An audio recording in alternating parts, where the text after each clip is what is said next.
they call the harder drugs, right? But it would be, I started using cocaine. And primarily my life skyrocketed down, right? It went down quickly and dramatically. And I spent a lot of my young adult life on the streets of King County, on the streets of the Blade, on Pack Highway South and Federal Way, kind of the areas where there's a significant amount of crime, disorder. My life during this time really revolved around there was a cycle of me getting arrested, going to jail, being released back to the streets, becoming unhoused again. I'm unhoused, I get arrested, go to jail, I get released, and this just cycle that continued, and I couldn't really break free from. That's the difficult part, is that, if you don't have the resources, if you don't have a place to get back on your feet, if you don't have a place that reaches out and kind of helps stabilize you, it's really difficult to kind of turn things around. And especially the environment I was in, I really wasn't interested at the time to stopping crime. I wasn't interested, right? I didn't have that major spiritual intervention or that intervention from outside intervention. So it kind of went on for years. Unfortunately, I spent, lots of years incarcerated, years on the streets. And then one time, my last charge, I always say thankfully, the Federal Way Police Department arrested me on a possession of stolen vehicle. And my life changed after that. Now, the reason it changed is that I entered drug court. And the difference between drug court and a lot of different programs is that it is an immediate filled with resources. The minute you go into custody, you're being assessed to see if you need to go to inpatient treatment. You might get assessed to see if you go into housing. You're assessed to see what resources, mental health, medications, whatever resources you may have, you get peer support. It just happens immediately, right? So the step of being incarcerated to the street, that's taken away. Now I have incarcerated, released to drug court, released to inpatient treatment, that's where all the work began, right? That's where the work began. I started to kind of rebuild my life. I started getting in a routine. I went to a place called CGNR, which is now known as Key Recovery, which is just in the South Seattle area. And I flourished, right? Given an opportunity to get back on my feet, given an opportunity for me to find my potential, I absolutely grew tremendously quick. And during that time, I really worked my tail off. I started working, they hired me at CGNR, so I ended up working there and started giving back to people. That lit a fire, right? My high today is really seeing people transform into something better. That is my high today. And I got to see that at CGNR, and I did that for quite some time. At CGNR, they do a recycling plant, and they have a return to work program. That's what it's all about, right? We're getting folks who have substance use disorders, might have mental health disorders. We're getting them stabilized, and then we're also preparing them for life outside when they kind of graduate and have to go back to the real world, right? And that's what we did. And a lot of our folks are successful at CGNR. A lot of folks got CDLs. He ended up working for really not just a job, but a job with a living wage, which is tremendously important. Yeah, we've been talking about that. Yeah, and then after that, I got a call from someone who I consider pretty much a hero. His name's Tom Essex. I consider him like the father of the drug court program here in King County. And he asked if I'd be interested in coming back and working for them, right? And I came back and ended up, I took it, and it was the best decision, one of the best decisions of my life, because I came back, I started working as a resource specialist, which primarily helps folks get resources, no matter if it's you're looking for employment, a physician, a primary care doctor, mental health, anything outside of the kind of requirements of drug court, I was that person that kind of helped them. We're trying to hire a resource advocate. That's what that position is. And we're not getting any hits. It's like, really?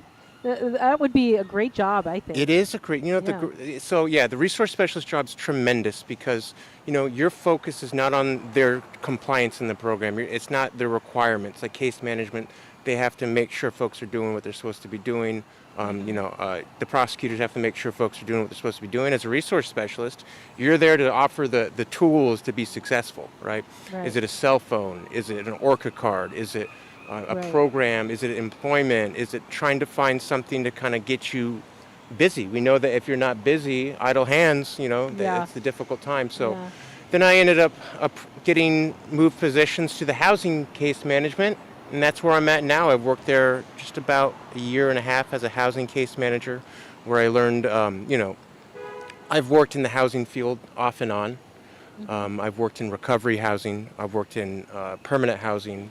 I have experience with permanent supportive housing. I have experience with kind of the just different models of what folks what kind of different housing is there out there. Today I work with drug court participants primarily in our transitional housing. So we have transitional housing through a bunch of great organizations. And I kind of help them grow. We help them kind of stay in compliance in housing. And then our primary role is to kind of guide them to find next step housing. Right.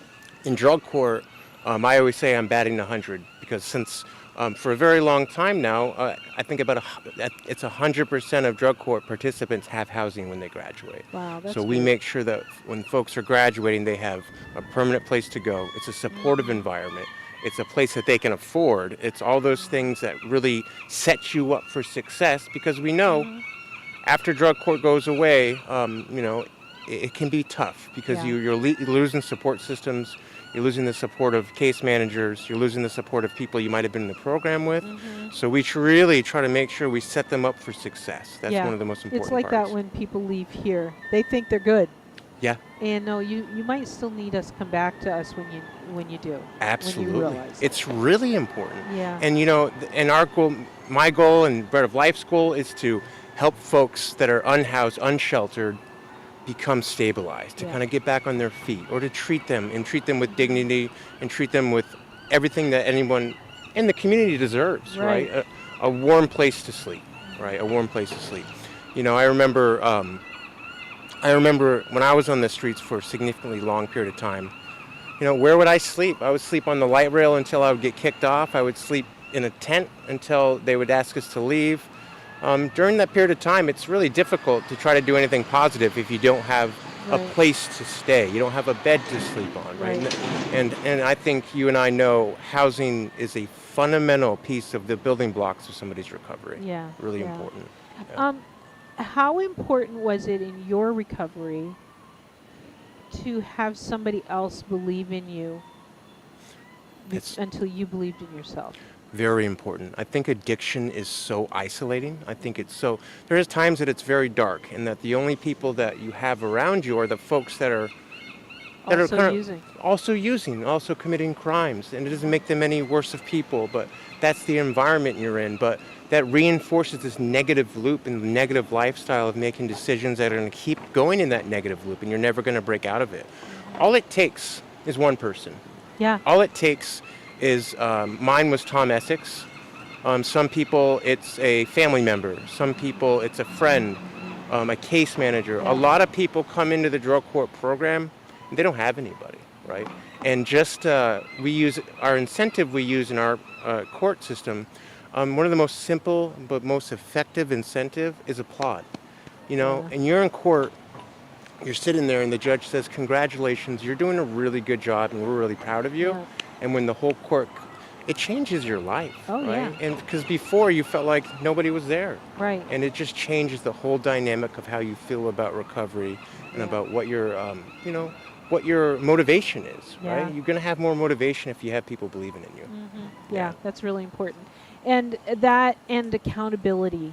How did that play into your? Accountability is really important, right? Accountability is really important. Everyone's recovery looks different. I always state that. For my recovery, accountability really the important role it played is that I needed someone to challenge me to be the best person I could be because I had those potential. I Right. didn't have a disability. I didn't have anything holding me back. I didn't have. A lot of folks out here in the streets were dealt a way worse hand than I was dealt. I had the ability to get back on my feet. I had the ability to kind of reinvent myself. Right. And I needed accountability because that negative lifestyle I was living before, it's very easy to slip back in. And it doesn't start with a relapse. It starts with thinking. It starts with your actions. And the second you have a peer, a friend, someone who's looking out, or the prosecutor or the judge who kind of holds you accountable, I always say accountability to me is actually empowerment, because Yeah. when you feel like you've been held accountable and you reach that potential and the requirement Right. that you reach the expectations that others have for you, Right. it's fulfilling. Like you are capable of so much more, So much right? more. And sometimes it's hard to see that in the people we serve, because you look at them and cannot imagine what they could become. Yeah, absolutely. But that's something, I tell my staff, like, yeah, so it's, like you said, some people are never going to be able to, Yeah. they have a much worse hand. I like the way you said that. Yeah, and that's why it's important to have different levels of care of Right. housing, why different housing models are really important. Sure. One housing model is not going to solve everything, Right. right? But having different levels for different folks who require different Right. levels of care is really important. Right. But those people, if you start like expecting more and challenging them to, to more, it really, they just blossom. They do. Yeah. They do. And we can't just look at them and go, well, they'll never, because you don't know. You don't know what they're capable of until you challenge them. I often show my before and after photos, right? Yeah, And, I've seen that. if you saw me, who I was before, you wouldn't think that I could be who I am today, Yeah. right? Substance use disorder, mental health disorders, all those different things, combination.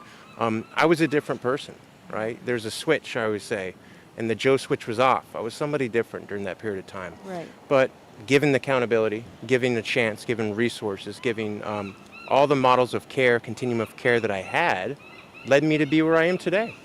And don't you think it led you back to who you are? It's a really important part. In recovery, it's not about getting a job. It's nice. It's not about getting your first driver's license. That's nice, really nice too. It's about coming back to who Joe was, Yeah. looking yourself in the mirror.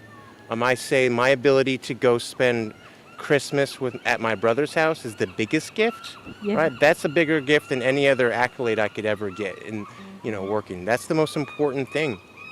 And that's where Joe belongs, and that's where, having the ability to look back at yourself and say, it's a powerful feeling too, right? Yeah. The journey is very powerful, and Yeah. I would never, a lot of folks would say I would never trade it. Of course, I would have liked an easier journey, but it made me who I am today. Yeah. It made me strong, and I Yeah. think, I thankfully, I survived. I always say I've lost just someone we lost, counting last week, 37 friends, family from overdose, gun violence contributed to using or dying by suicide, right? So it's just a lot of tremendous It's just factors. so much pain. I'm blessed to be here. Yeah. Well, we're blessed that you're here too, Thank you. because you're doing great work. I was just talking to Caitlin from Discovery, and okay, I've just blanked again. Whew, I'm tired. No. Yeah, I've lost it. It was something about. Go back to your last sentence about. No, I've lost it. It's okay. Okay. Don't worry, I lost it too. We lost it together. I've only been on the bench for 20 minutes. I don't have an excuse. You've been here all night. I should have better I'm focus. I'm gone. I'm home in bed right now. Yeah, I don't blame you. Yeah. I wish it was a good question too. It was a great question. You can email me I later. can say that because I didn't ask it. It was a great question. Let's move on then. The challenges. What are the challenges that someone with a criminal record or poor credit and all of that, no rental history, what do they face when they're trying to escape homelessness? That's a fantastic question. That's one of the crucial aspects of what housing case managers do for folks that are in the criminal justice system. There's barriers after barriers after barriers, right? It's folks who are either getting out of prison, folks who are getting into early recovery and are getting their lives back together. We expect folks on the street. We say, well, if only they had a job, if only you can have a job, you can have all those things, but those barriers are going to remain in place. Yeah. The housing shortage that we know is in Seattle and around the country. Landlords are very subjective to who they would like to put in their buildings, right? And the difficult part is if you have a criminal record, right, in King County, King County area. Seattle's a little bit better because they have an ordinance, but outside of King County, outside of the city in King County, if you have a criminal record, that could stop you from getting housing. When I applied for my apartment in Burien, she called me and said, you know, I really like the position you work in, but can you explain all these charges? And because I worked at drug court, Yeah, they it were was like, job training. yeah, they're like, we'll work with you. Yeah, we'll work with you on it, right? But Right. other folks who don't get those opportunities, right? If you have bad credit, if you have a lack of rental history, those are really, really crucial factors that prevent people from getting the help that they need. Right. There's a wonderful program in the Seattle area. I believe it's in Denver as well. It's called Housing Connector.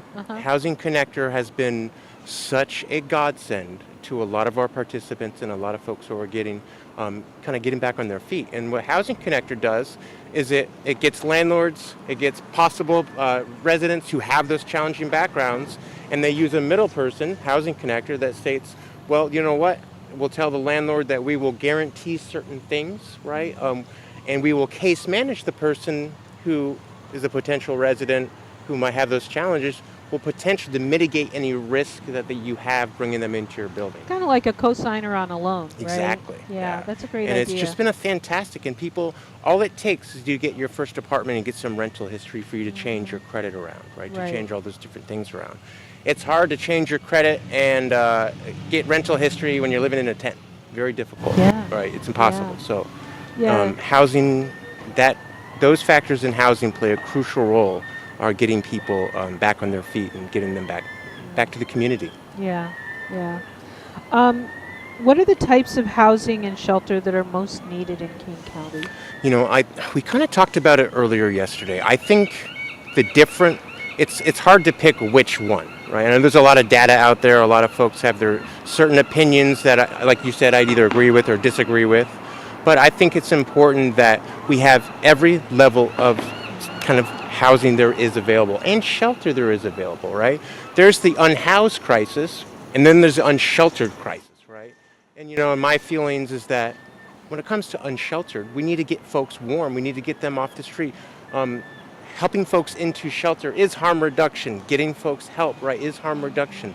And having that level of unsheltered, maybe enhanced shelter, bread of life type shelter. Explain what enhanced shelter is for people. Having a place where people can go and stay warm, even if there's a little bit lack of privacy, enhanced shelter kind of gives you a little bit more more privacy. They have dividers up. They kind of help folks kind of feel a purpose of their privacy and sense of self, right? They get their own little space, which is really important. Kind of like emergency shelter with some wraparound services and a little more. Absolutely. Just like ramped up a little bit. Ramped up a little bit, and having possible case managers there, people there to support you. That's the beginning step. That's important. Having recovery housing is important for folks who decide to go into recovery and they want to kind of rebuild their lives. My belief is permanent supportive housing is important. I know there's a lot of debate around permanent supportive housing about a lot of the harms, but what I say is that if you don't want people on the streets, you don't want people in permanent supportive housing, you're basically saying that you don't want people to exist. We want to have housing for every different level. There's folks who are gravely disabled, folks who have significant mental health disorders that are not going to be eligible or qualify for recovery housing. They're not going to be successful in recovery housing. They might not be successful in any private market housing. They're most likely. Having different levels, I think, is very important. Now, there's a big debate about what do we do first? Do we do temporary, immediate emergency housing first, or do we stop and build permanent supportive housing? I feel we need it all. Right? We need both. We need both. We need both. And someone who's sleeping here tonight, it's January 23rd, 30 degrees out.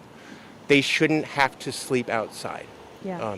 There shouldn't be a line at the bread of life, but there is, right? There shouldn't be. We shouldn't have to turn You shouldn't have to turn people away. And having those services and having, even if it's transitional housing, right? There's the transitional housing, recovery housing model, but every stage of housing is really important. Housing for families? Goodness, there are people not only sleeping on the sidewalks, there are kids sleeping in cars in January 23rd and when it's Talk 30 about degrees trauma out. that they're going to take into their adulthood, right? Yeah. So I think that's a crucial part. Yeah. It's developing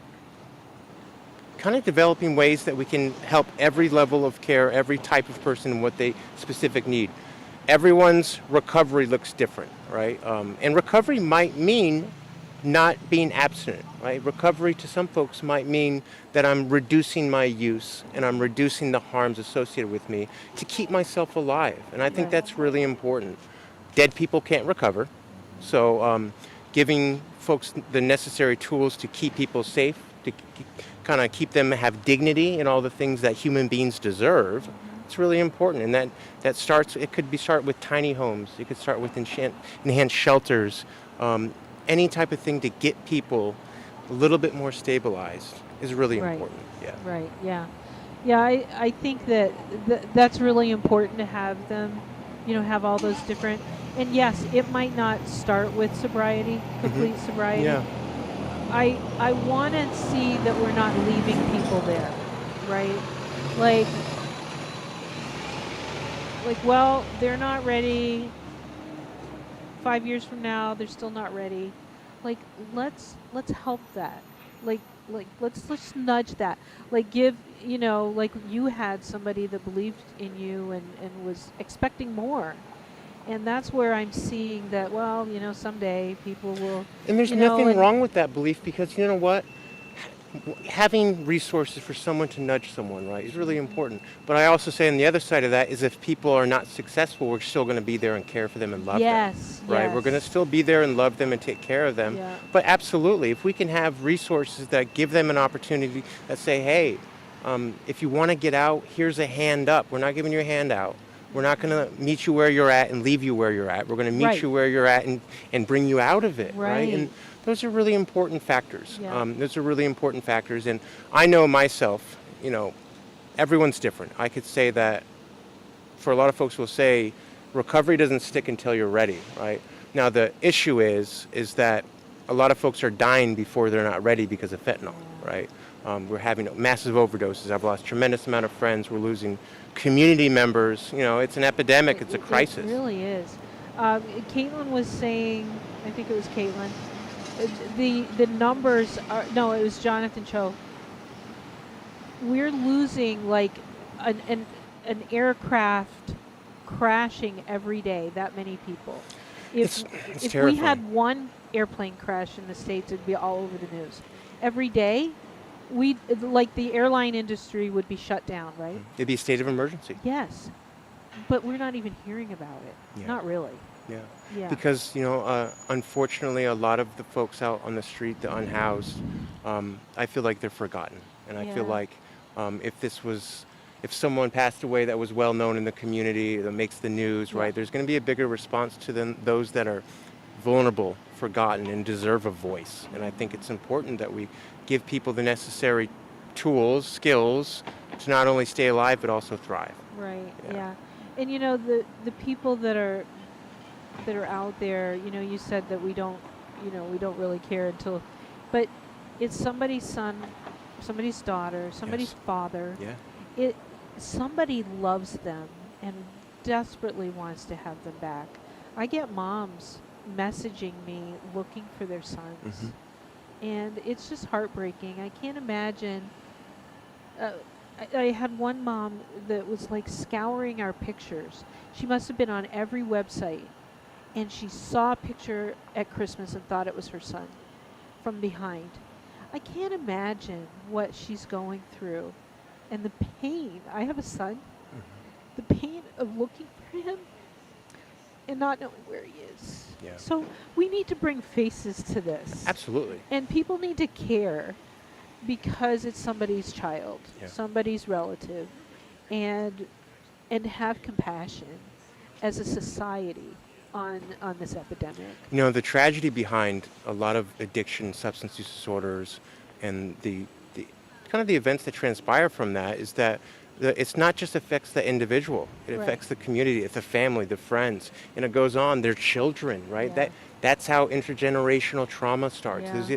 But the neat thing about recovery is that if you get someone back on their feet, right, you can start healing that. Yeah. And what I see is that when people come into our program and they're successful, you see them get their kids back. Oh. You see them get their own first housing with their kids. Yes. They have, and you start to see that generational trauma and oppression and all those things that have gone in during their lives and could have happened throughout their family's history Right. start to change, right? Yeah. But yes, the face of addiction is really important. A lot of folks know I'm not anonymous about my recovery. I'm Yeah. very loud. Yeah. I like to scream about my recovery from the mountaintops. And you should. Yeah. You should be proud. And I'm of what proud, you've and I'm done. proud, and I think it's important. You know, there's a lot of stigma that goes around Yeah. addiction. There's a lot of stigma that goes around mental health disorders. Yeah. There's a lot of stigma of folks that don't want to ask for help, right? And I don't want to ask for help. The issue is you don't ask for help, you end up to a point where you can't help yourself. Yeah. And you end up losing yourself or even losing your life. Yeah. Yeah. Yeah. Well, Joe, thank you for what you do. And, you know, you really are an inspiration. I see you on LinkedIn all the time, and I'm like, yeah, you go. So I love that you shared your story. Thank Thank you. you. And that you came back into this, into this job, back to drug court, and you're helping other people. So you're using the pain in your life to serve other people. So well done. Thank you for And having me. thank you for being here on the bench and I sharing your appreciate you. story.